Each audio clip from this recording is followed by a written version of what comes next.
Charles Darwin. Juste en entendant son nom, on pense tout de suite à l'évolution. Mais bien souvent, on a en tête des idées un peu trop simples ou même carrément fausses. Sa théorie, c'est tellement plus qu'une simple histoire de singes qui se redressent pour devenir des humains. C'est une véritable révolution qui a complètement changé notre façon de voir le monde vivant et surtout qui nous a forcés à repenser ce que ça veut dire être humain. On a tous déjà vu cette image, la fameuse marche du progrès. Elle est partout. Mais le problème, c'est qu'elle est vraiment trompeuse. Elle nous donne l'impression que l'évolution, c'est une ligne droite, une progression toute tracée qui mène inévitablement à l'homme, comme s'il y avait un plan. Puis encore, ça renforce l'idée que la nature, c'est juste une arène où seule la loi du plus fort s'applique. Mais est-ce que c'est vraiment ça la pensée de Darwin? En fait, pas du tout. Cette vision-là, c'est une déformation. Le concept de darwinisme social, cette idée d'appliquer la loi du plus fort à nos sociétés pour justifier les inégalités, eh bien, ça ne vient pas de Darwin lui-même. C'est un véritable détournement de sa pensée. Ce sont d'autres penseurs comme Spencer ou Galton qui ont pris ces idées et les ont tordues pour justifier leurs propres idéologies politiques et sociales. Mais l'anthropologie de Darwin, celle qu'il va développer plus tard dans sa carrière, s'oppose complètement à cette idée d'éliminer les plus faibles. Alors, pour vraiment comprendre, il faut revenir à la base. Bon, allons-y, plongeons au cœur de la machine pour voir comment ça fonctionne pour vrai, le moteur de l'évolution selon Darwin. Et pour nous aider à comprendre, il nous propose une analogie toute simple, mais vraiment parlante. Oublions un instant les jungles sauvages et les prédateurs. Allons plutôt faire un tour dans nos fermes et dans nos jardins. C'est là, dans le travail patient des gens qui élèvent des pigeons ou qui cultivent des plantes, que Darwin a trouvé la clé de son raisonnement. Ce que ces gens-là font, c'est ce qu'on appelle la sélection artificielle. C'est simple. Ils remarquent des petites variations, mettons un pigeon avec un plumage un peu spécial ou une plante qui résiste mieux au froid, et là, ils décident de faire se reproduire juste ces individus-là. Génération après génération, ces traits qu'on a choisis s'accumulent et hop, on se retrouve avec de toutes nouvelles races. Ici, c'est l'humain qui est le grand sélectionneur pour ses propres besoins. Et c'est là qu'arrive le coup de génie de Darwin. Il se pose la question, et si la nature, sans avoir de but ou de conscience, faisait exactement la même chose? S'il y avait une sorte de force invisible qui faisait le tri dans les variations, pas pour le plaisir de l'humain, mais pour la simple survie de l'espèce. Cette idée, bien sûr, c'est la sélection naturelle. Et sa logique est d'une puissance incroyable. On peut même la décomposer en une série de faits et de déductions. C'est presque mathématique. OK, suivons son raisonnement.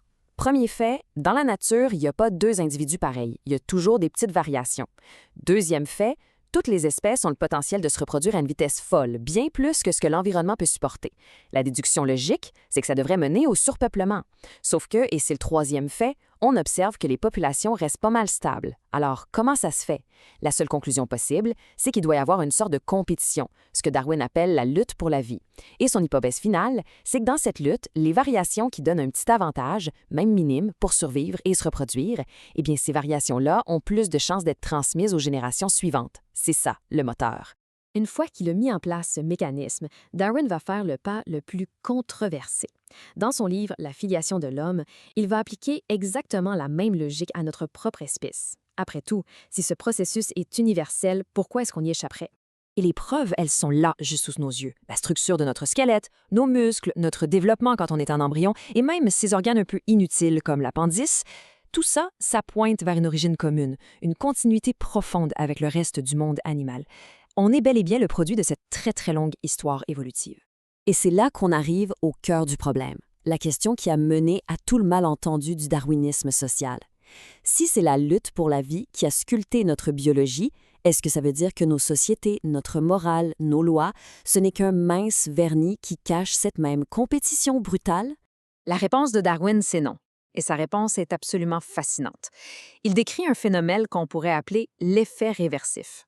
L'idée, c'est que le processus de sélection naturelle, une fois arrivé à un certain stade chez l'humain, finit par produire son propre contraire. Regardez bien cette opposition.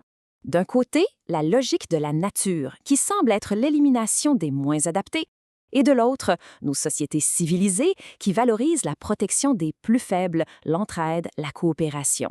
On est passé de la survie du plus apte à l'éducation et l'aide mutuelle. Mais comment c'est possible ce revirement? Cette phrase-là, elle résume le paradoxe de façon brillante. C'est le même moteur, la sélection naturelle qui, dans la nature, favorise la compétition, mais qui, chez l'humain, a fini par sélectionner des traits qui mènent à une civilisation qui, elle, cherche à freiner cette même compétition. Voici les étapes, pour que ce soit bien clair.